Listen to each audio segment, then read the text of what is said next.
أعوذ بالله من الشيطان الرجيم بسم الله الرحمن الرحيم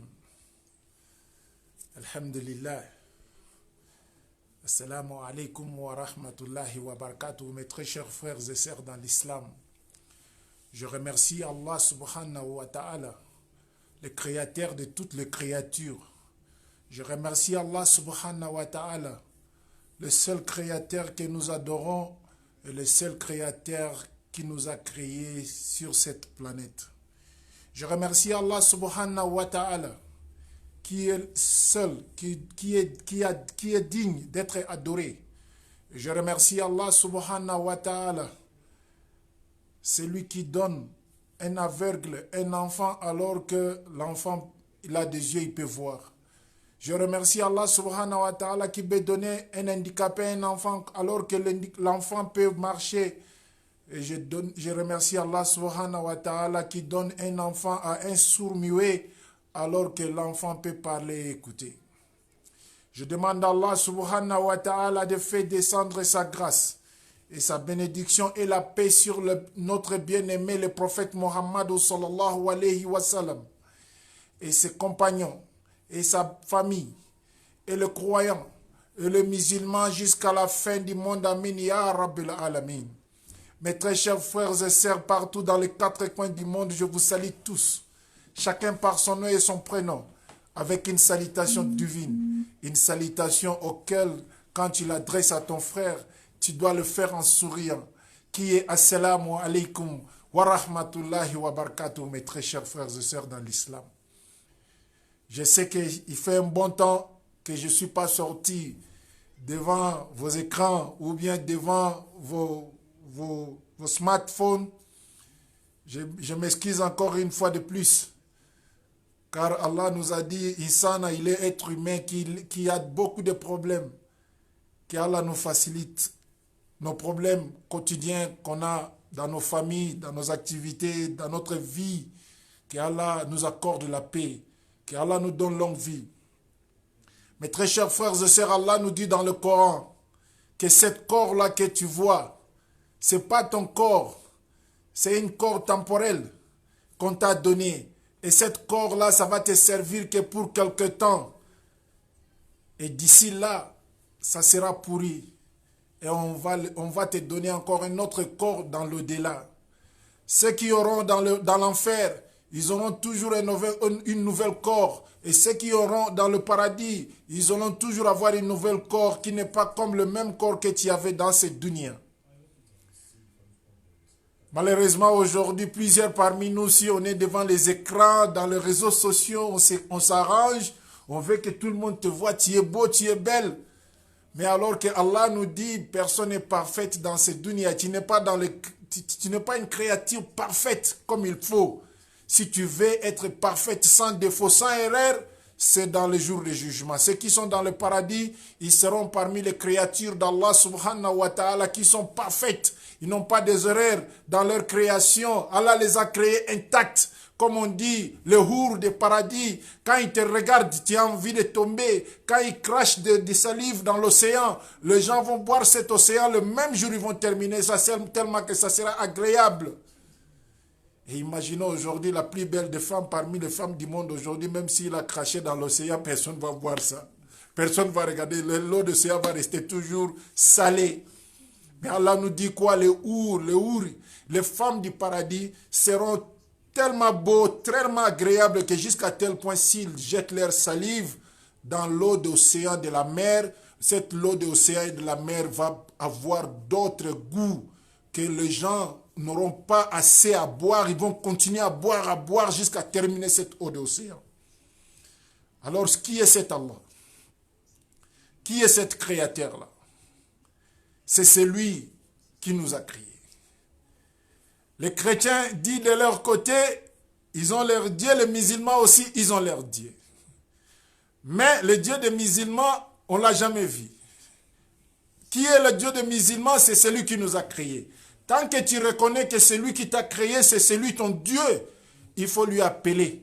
Appelle-le avec des signes, avec des reconnaissances. Oh Allah, mon créateur. Allah, mon créateur. Donc tu dis le créateur qui est le créateur de toutes les créatures. Les musulmans n'ont pas besoin d'aller adorer le bois. Les musulmans n'ont pas à aller adorer les cailloux. Les musulmans n'ont pas le droit d'aller adorer les tombes.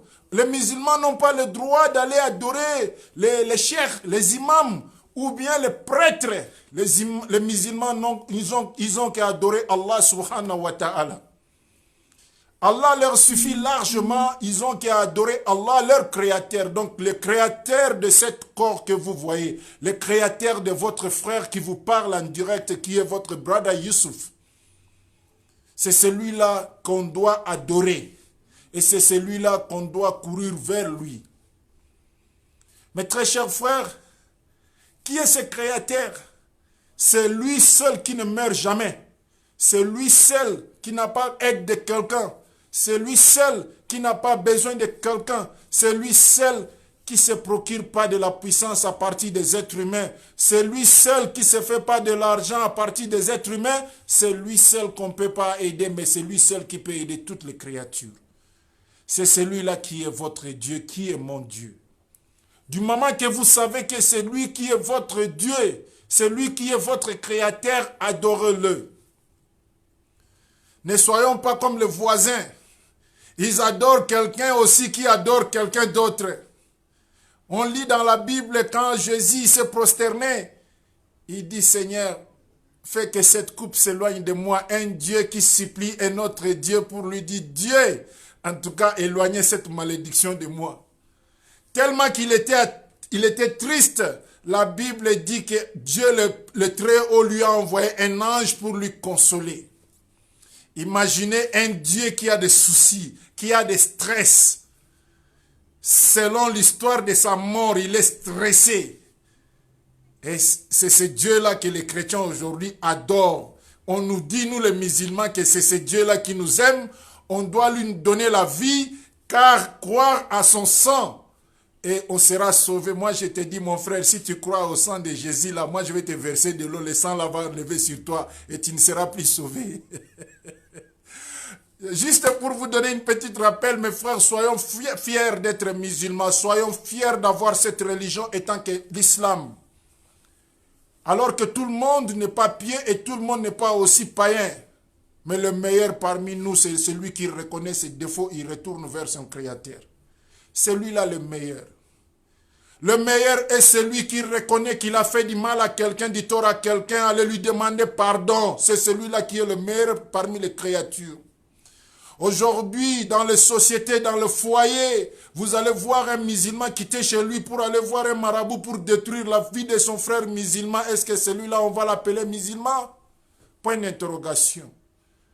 Autrement, toi, tu n'as pas vu d'autres gens à détruire si ce n'est pas tes propres frères musulmans.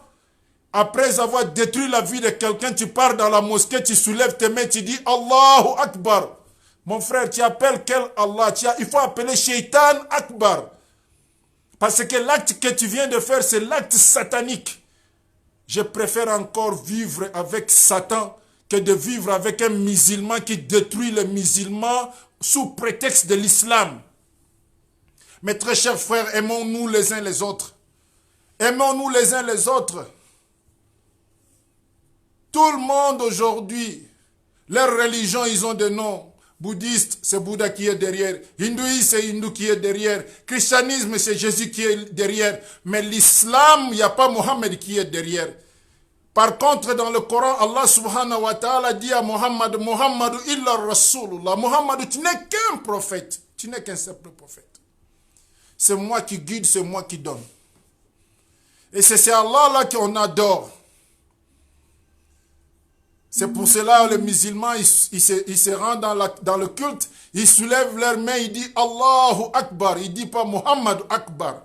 On n'adore pas Muhammad, on n'adore pas la Sainte Kaaba, on n'adore pas les cimetières, on n'adore pas le bois, ni les croix, ni rien, on adore celui qui nous a créés. Donc le créateur de nos corps, c'est celui le seul que nous adorons.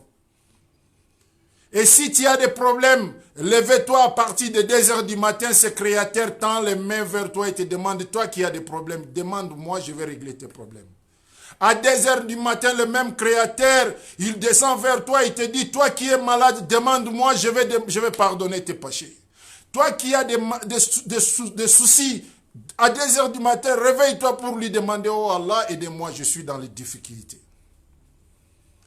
Et si par contre tu as commis des péchés et que tu veux que Allah te pardonne, réveille-toi à 2 heures du matin, soulève tes mains, oh Allah, je suis faillible. Je suis faible, je suis qu'un être humain. Pardonne-moi, car hier j'ai commis péché. Et il va te pardonner. Il n'a pas besoin d'aller se cacher dans une petite chambrette comme font les catholiques et tu vas ouvrir la porte et tu dis au prêtre que, en tout cas, papa, le prêtre, j'avais commis péché. Il te demande quel genre de péché que tu as commis. Non, cette conversation existe qu'entre une créature et son créateur, qui est Allah. Allah nous a facilité dans l'islam. Allah nous a donné tout dans l'islam. Mais malheureusement, aujourd'hui, tu verras toujours un musulman qui quitte l'islam pour aller devenir chrétien. Et je me pose la question, c'est dans la même religion que tu quittes pour aller de l'autre côté, tu trouves le nom de ton prophète est caché là-bas, on n'arrive même pas à annoncer le nom de ton prophète, qui est annoncé dans la Bible, dans Cantique des Cantiques 5, verset 16. En hébreu, le nom de Mohammed est là, mais en français et en anglais, ils ont enlevé ça. C'est comme si les Français et les Anglais détestent Mohammed. Parce que le nom est là en hébreu. Les Juifs connaissent le nom est là. Qui commence par Hiko, Mamintakim, Hikul, Muhammadi. Ça est là, ça est là. Et je me pose la question, quand un musulman me dit que non, il a quitté l'islam pour aller embrasser Jésus comme Seigneur et Sauveur, alors que Jésus que tu es en train de chercher de l'autre côté, il est dans l'islam, il est dans le Coran. Il est mentionné dans le Coran plus que le nom de ton prophète Mohammed sallallahu alayhi wa sallam. Sa mère est mentionnée dans le Coran plus que même le nom de la maman de Mohammed. Je peux même dire le nom de maman de Mohammed n'est pas mentionné dans le Coran, mais la mère de Jésus, son nom est mentionné dans le Coran. C'est ça la religion que tu vas quitter pour aller emprunter notre chemin. Mon frère, ce qui va t'arriver là-bas, c'est toi-même qui vas chercher. Parce que là-bas, on paye même les gens pour aller faire de faux miracles, pour aller faire de faux systèmes, pour aller faire beaucoup de choses qu'eux-mêmes ils ne peuvent pas le faire, mais ils prétendent le faire. Mais ils vont payer de faux handicapés, de faux sourds-muets, afin de faire de faux miracles pour bouffer ton argent. Raison pour laquelle constater aujourd'hui, quand un musulman quitte l'islam, il devient chrétien, automatiquement il devient pasteur demain. Mais quand un pasteur quitte le christianisme, il vient dans l'islam, no way, tu ne peux pas le trouver qu'il devient un imam. Impossible. Parce qu'il doit aller apprendre le Coran, il doit aller apprendre le hadith, il doit aller apprendre le fiqh. C'est là où la différence des choses. Remarquez aujourd'hui, tous nos frères qui nous ont quittés, ils sont de l'autre côté, ils sont des hommes d'affaires, ils ont des servants, ils ont tout. Parce que là-bas, quand tu quittes l'islam, tellement que le degré de l'islam est trop avancé, dès que tu pars de l'autre côté, tu deviens un pasteur automatiquement. Et quand tu es pasteur, tu viens dans l'islam, no way, tu vas prier derrière tout le monde, tu n'es zéro. Tu es comme tout le monde. Si tu veux devenir imam, il faut aller apprendre le Coran, mémoriser le Coran, connaître les hadiths. À ce moment-là, tu es maintenant la capacité, tu es capable de diriger maintenant un mosquée, enfin qu'on t'appelle un imam. Nous ne sommes pas des imams. Je ne suis pas un imam. Mais je vais juste vous donner les informations. Soyons fiers de notre religion. Ceux qui sont en train de faire du mal aux autres, arrêtez de faire du mal aux autres. Si tu as vraiment les ennemis, il faut rechercher à gauche, à droite. Je ne vais pas mentionner les noms, sinon on va me dire j'ai envoyé les gens pour faire le mal aux autres. Si tu as envie vraiment de faire mal et gris-gris pour les autres et de détruire la vie des autres, il y a des ennemis qui nous attaquent nuit et jour. Allez les chercher dans l'internet, dans les journaux. Tu vas les retrouver. Après, tu vas faire maintenant tes magies noires pour les attaquer. Là, on peut t'applaudir quand même. Mais du fait que toi, tu vas aller chercher tes propres musulmans qui récitent la même serment que toi, qui récitent la kalima shahada, qui dit La ilaha illallah, Muhammadur Rasulullah, tu vas chercher à les détruire. Mon frère, je te dis aujourd'hui, tu n'es pas musulman. Il faut aller chercher notre nom. Tu n'es pas musulman. Et si tu meurs, si tu n'as pas demandé pardon à Allah, l'enfer c'est ton ami, mon frère. Un musulman n'a pas le droit de faire du mal à un musulman. Détruire la vie d'un musulman. Aujourd'hui, on le voit dans n'importe quel quartier aujourd'hui, dans n'importe quel coin, c'est les charlatans, les imbéciles qui vont aller chercher du mal aux autres. Mon frère, le même marabout qui est là-bas, il a beaucoup de choses pour t'aider. Pourquoi toi tu as choisi seulement pour aller chercher détruire quelqu'un? Si quelqu'un est plus riche que toi, va voir ce marabout, dis-le, je vais aussi avoir de l'argent. Il va te faire quelque chose, tu vas gagner de l'argent. Mais toi, tu n'as pas gagné l'argent. Oh. Lui aussi qui a gagné l'argent, tu veux aussi qu'il devienne pauvre comme toi. Toi, tu n'es pas marié. Oh. Celui qui a marié, tu veux encore qu'il devienne aussi célibataire. Toi qui n'es pas en bonne santé, oh, tu vas chercher celui qui est en bonne santé, qui devient aussi comme toi. Mais même Satan est plus mieux que toi. Parce que Satan cherche des alliés pour aller avec eux en enfer. Mais toi, tu cherches pourquoi? Pourquoi tu fais du mal à quelqu'un? Mes très chers frères et sœurs, je vous ai toujours invité vers l'amour d'Allah. Et je vous ai toujours dit, je ne suis pas meilleur que vous, mais je veux le meilleur pour vous. Je vous ai dit, je ne suis pas pieux que vous, mais je veux la piété pour vous. Je vous ai dit que je n'ai pas la connaissance plus que vous, mais je vous fais toujours juste un rappel. Car Allah subhanahu wa ta'ala nous dit, fais le rappel, car le rappel profite aux croyants. Je vous fais juste un rappel. Je ne vous montre pas que je suis le meilleur ni le grand. Mes très chers frères dans l'islam, avec tout ce que je vous dois comme amour, avec tout ce que je vous dois comme respect, je vous invite de retourner vers notre Créateur Allah. Malgré qu'on est des êtres humains, on peut pas vivre sans faire des péchés. Mais le moment que tu fais des péchés, il faut toujours ajouter des bonnes actions derrière le péché. C'est ça que le prophète nous a enseigné. Car les péchés ne sont pas des choses évitables, mais les biens sont des choses qui sont faciles à le faire. Soyons des croyants, cherchons des cœurs, afin qu'on puisse faire de bon, de s'éloigner contre le mal. Quels sont les mal aujourd'hui? Ne cherchez pas à détruire la vie de quelqu'un que Allah lui a rendu cette vie sacrée. La vie des musulmans envers son frère musulman, c'est sacré.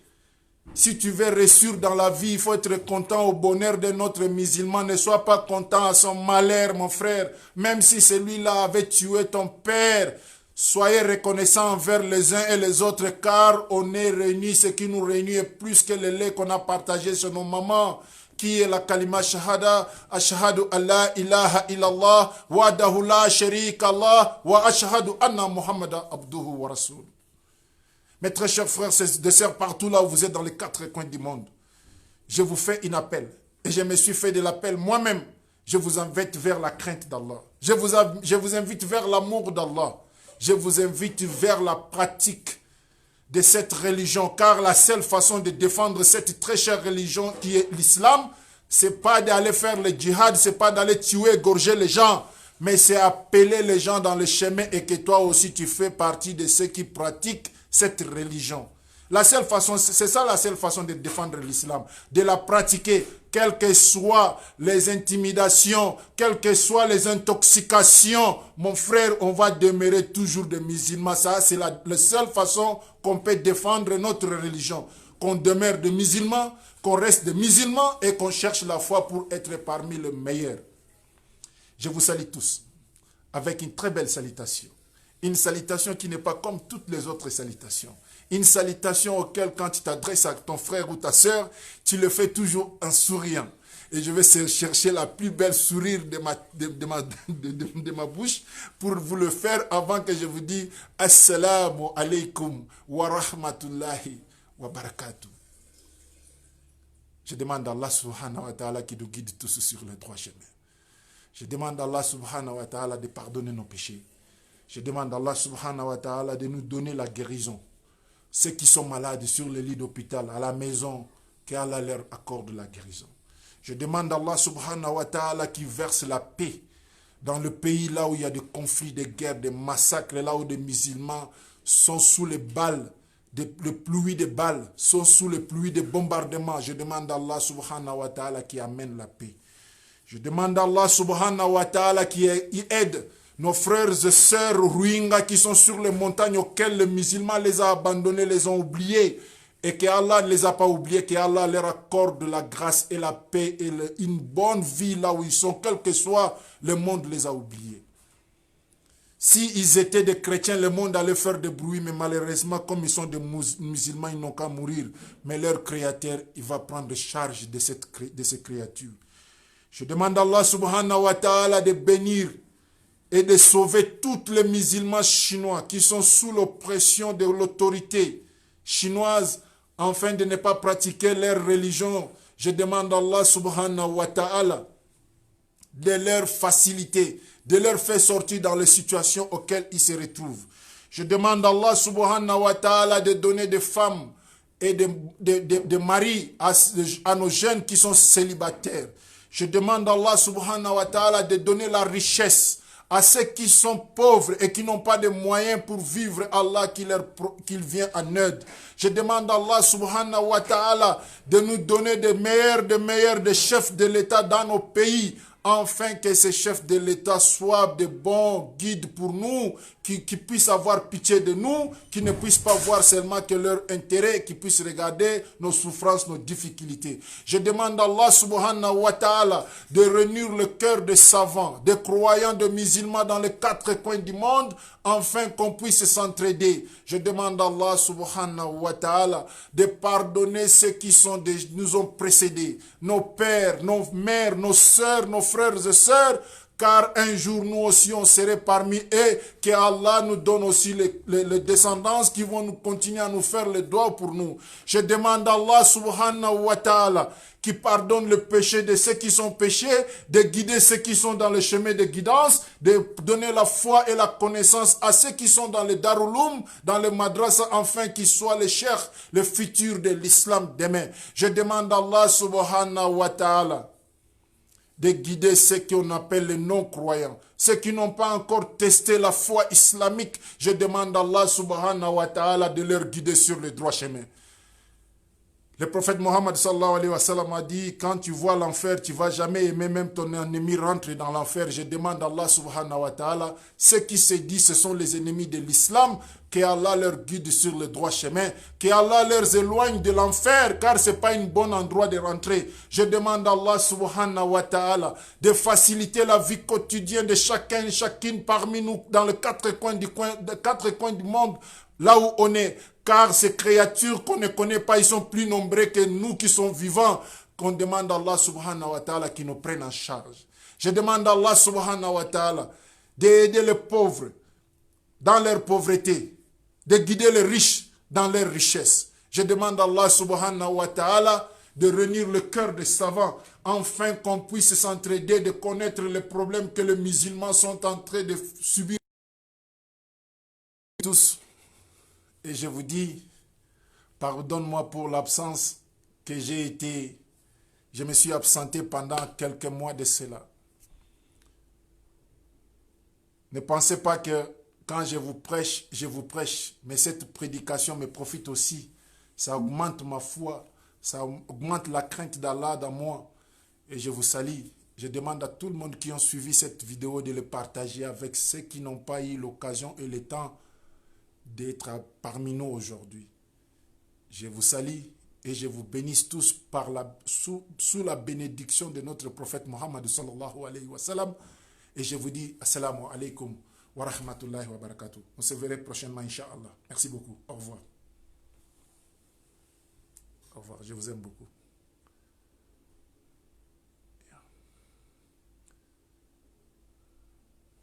Je vous aime beaucoup. N'oubliez pas de me faire les doigts. J'ai besoin de vos doigts. J'ai vraiment besoin de vos doigts aussi. Merci beaucoup. Au revoir.